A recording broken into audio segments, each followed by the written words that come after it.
అంటే ఇంకా నాకు దాహం తీరదని ఆయన దాన్ని తీసుకోలేదండి. ఎందుకంటే ఆత్మలు ఇంకా రక్షించబడలేదు, ఇంకా పాపంలో ఉన్నవారిని నేను రక్షించాలి ఎలాగైనా సరే అని ఆయన ఇంకా దాహం దప్పికొంచున్నారండి. అయితే మనం కూడా అలాగే మరి లోకంలో ఎన్నో చూడాలని దాహం కలిగి దప్పికొంచుంటామండి. ఇది మనం అదేంటి మనం ఒక ఫోన్ కొనుక్కోవాలంటే దానికోసం ఎంతో ఆశపడతాం, దప్పికొంటున్నాం. అట్లాంటివి కాకుండా, లోకపరంగా కాకుండా దేవుని యొక్క ఆత్మలో మనం ఏమి రక్షించబడాలి, దేవుని కొరకు మనం సాధించాలి, దేవుని కొరకు ఎంత ప్రయాసపడాలి అనేదే మనం ఆలోచించాలండి. అంతేకాని లోకంలో ఉన్నాయన్నీ కూడా వాటికి వస్తాయి, అవి మనం కష్టపడితే అవన్నీ మన చేతికి మన దగ్గరికి వస్తాయి లోకంలో ఉన్నాయన్నీ. కానీ అవి కాదండి మనం సంపాదించాల్సింది. ఆత్మలో మనం ఎన్ని ఆత్మను రక్షిస్తున్నాము, ఎవరి కొరకు మనం భారంగా ప్రార్థన చేస్తున్నాము, ఇంకా మన బంధువులు ఉన్నారు ఇంకా రక్షించబడిన వారి పాపంలో పడిపోతున్నారు, మరి వారి కొరకు మనం దక్కుకొని ఉన్నానండి. అయితే వారిని కూడా రక్షించాలి. దేవుడు మనల్ని రక్షించినట్లుగా దేవుడు అయితే మన కొరకు ఎంతగా దక్కు ఉన్నారో, మరి మన బంధువుల కొరకు, మన స్నేహితుల కొరకు, మన రక్త సంబంధుల కొరకు, వారి కొరకు కూడా మనం అనుదినం ప్రార్థన చేస్తూ ఉండాలండి. ఎందుకంటే వారు కూడా పరలోక రాజ్యంలో ఉండాలి. అయితే వారు చనిపోతే పరలోక రాజ్యంలో ఉండాలి, నరకంలో పడిపోకూడదని వారిని కూడా మనం తప్పించాలని, వారి కొరకు కూడా మన దాహం కలిగి ఉండాలండి.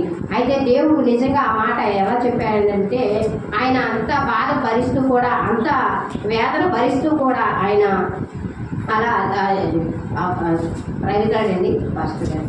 అయితే ఆయన ఎలాగైతే దాని కొరకు దాహం కలిగి ఉన్నారో, ఆయన అన్ని దెబ్బలు అన్ని భరిస్తూ కూడా ఆ దేవుడు ఇంకా ఆత్మలు రక్షించబడలేదని ఇంకా ఆయన దాహం కలిగి ఉన్నాడండి.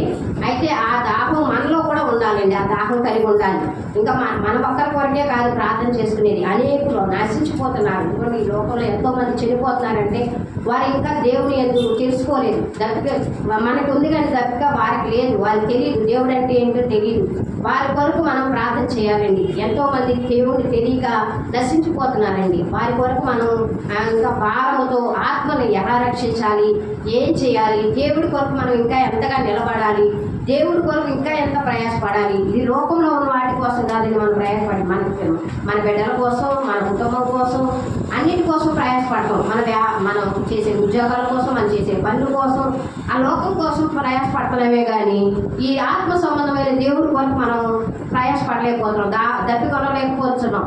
ఎందుకంటే మన ద్వారా అనేక ఆత్మలు రక్షించబడాలి. ఈ లోకంలో ఎన్నో ఆత్మలు నశించిపోతున్నాయి తెలియక, దేవుడు అంటే తెలియక, దేవుడు చేసిన త్యాగం ఏంటో తెలియక, దేవుడు మన కొరకు ఎందుకు ఈ లోకానికి వచ్చాడో, ఎందుకు చేశాడో అనేది తెలియక ఎంతోమంది అలా వెళ్ళిపోతున్నారండి. లోకాన్ని చూస్తున్నారు. ఏదో ఇదిగోండి టీవీ కొనుక్కోవాలని ఆశ, ఇదిగోండి మరి ఏదో కొనుక్కోవాలని ఆశ, బంగారము, డబ్బు, ధాన్యము అన్ని సమకూర్చుకోవాలని ఆశపడుతున్నారే కానీ దేవుడు మనకి ఆయుష్నిచ్చాడు, ఇలా దేవుడు మనల్ని ఎంతగానో కాచి కాపాడుతున్నాడు అని తెలుసుకోలేని వారు ఎంతోమంది ఉన్నారండి. మనం క్రైస్తవులైన వారు మనకు తెలుసు, కానీ మనం కూడా కొంచెం ఇంకా తెలుసుకోవాల్సింది ఉంది. దేవుళ్ళు మనం ఇంకా ఎదగాల్సింది ఉంది. మనం తెలుసుకుంటేనే కదా వేరే ఒకరికి చెప్పగలుగుతాం. మరి మనం తెలుసుకుంటే ఆ వాటి గురించి, అలాంటి వారు నశించిపోతున్న వారి కొరకు మనం ఎక్కువగా ప్రార్థన చేయాలి. ఇదిగో దేవుడు అయ్యా, ఇదిగో వాళ్ళు నశించిపోతున్నారయ్యా, వారు పాపంలో పడిపోతున్నారయ్యా, వారు ఇలా అయిపోతున్నారయ్యా, వారి కష్టాలు చూసుకుంటున్నారే కానీ అయ్యా నిజదేవుని నిన్ను తెలుసుకోలేకపోతున్నారయ్యా అని దాహం కలిగి ఉండేవాటిగా సహాయం చేయమని అడుగుతున్నాను. అందరు కూడా ప్రభా ఇగో నాయన, ఇగో వారి కొరకు చేయాలి. ప్రతి ఒక్కరు దాహం కలిగి ఉండాలండి దేవుడు ఎందు. మనం తెలుసుకున్న దేవుడిని వారు కూడా తెలుసుకోవాలని అందరిని ఆశపడుతున్నామండి. ఇంకా నాయన, ఇంకా తెలుసుకునే వారు ఎంతో మంది ఉన్నారు.